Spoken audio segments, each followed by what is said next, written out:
ইরানে গত বছর ইসরায়েলের ২ দফা হামলার তুলনায় এবারকার অভিযান শুধু তীব্র ও বিস্তৃতই নয়, বরং এতে লেবাননে হিজবুল্লাহর বিরুদ্ধে গত নভেম্বরে ইসরায়েলের হামলার কিছু কৌশলও স্পষ্টভাবে প্রতিফলিত হচ্ছে। ইরানের পাল্টা আঘাতের ক্ষমতা কমাতে শুধু ক্ষেপণাস্ত্র ঘাঁটিতেই নয়, এবার তাদের শীর্ষ নেতাদের ওপরও হামলা চালিয়েছে ইসরায়েল। ইরানের নেতৃত্বে বড় ধরনের শূন্যতা তৈরি করতে এসব হামলা চালানো হচ্ছে।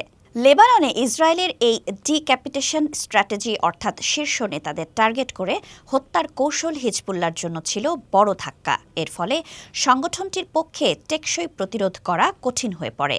তেহরান থেকে পাওয়া ভিডিওতে দেখা গেছে নির্দিষ্ট কিছু ভবনে হামলা চালানো হয়েছে। এই হামলার ধরন বৈরুতের দক্ষিণাঞ্চলে হিজবুল্লাহর ওপর চালানো ইসরায়েলের আগের হামলার সঙ্গে হুবহু মিলে যায়। হিজবুল্লাহ নেতা হাসান নাসারাল্লাহ এমন এক হামলায় নিহত হয়েছিলেন, তবে ইরানে এখনও শীর্ষ পর্যায়ের কোনো নেতা নিহত হয়েছেন বলে জানা যায়নি। দেশটির সর্বোচ্চ নেতা আয়াতুল্লাহ আলী খামেনিকে লক্ষ্য করে হামলা চালানো হয়েছে, তারও কোনো প্রমাণ মেলেনি। ইসরায়েলে এবারের অভিযানের শুরুতেই ইরানের সেনাবাহিনী প্রধান, শক্তিশালী রেভলিউশনারি গার্ডের কমান্ডার হোসেইন সালামি এবং কয়েকজন শীর্ষ পরমাণু বিজ্ঞানীকে হত্যা করা হয়েছে। ইসরায়েলের প্রধানমন্ত্রী বেনিয়ামিন নেতানিয়াহু আগে থেকে বলে রেখেছেন, এই অভিযান হয়তো কয়েকদিন পর্যন্ত চলতে পারে। এ ধরনের হামলা ইরানের শীর্ষ নেতৃত্বের ওপর এক বিরল ও বড় ধাক্কা। বলা বাহুল্য, এই হামলার পর ইসরায়েলের বিরুদ্ধে ইরানের পক্ষ থেকে গত বছরের ২ হামলার তুলনায় অনেক বেশি তীব্র জবাব আসার কথা। অবশ্য ইতিমধ্যে ইরানও পাল্টা হামলা শুরু করেছে, তবে এই আঘাত তেহরানের শক্তিশালী জবাব দেওয়ার সক্ষমতা অনেকটা কমিয়ে দিতে পারে।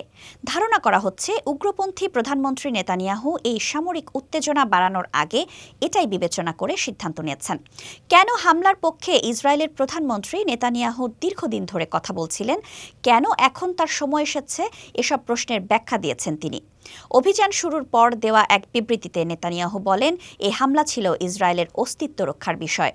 বহু বছর ধরে বেনিয়ামিন নেতানিয়াহু দাবি করে আসছেন, ইরান পারমাণবিক বোমা তৈরি করতে পারলে ইসরায়েলের অস্তিত্ব হুমকির মুখে পড়বে। এই হুমকির তাৎক্ষণিকতা বোঝাতে গিয়ে এক জ্যেষ্ঠ ইসরায়েলি সামরিক কর্মকর্তা সম্প্রতি জানিয়েছেন, ইরানের কাছে এত পরিমাণ ইউরেনিয়াম আছে যে তারা কয়েকদিনের মধ্যেই অন্তত ১৫টি পারমাণবিক বোমা তৈরি করতে পারবে। তবে হামলার পেছনে ভিন্ন আরেকটি কৌশলগত পটভূমিও থাকতে পারে।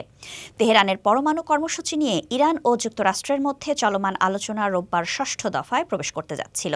আলোচনার অগ্রগতি নিয়ে পরস্পর বিরোধী বার্তা আসছিল। ইসরায়েল কেন এই মুহূর্তে ইরানে হামলা চালালো?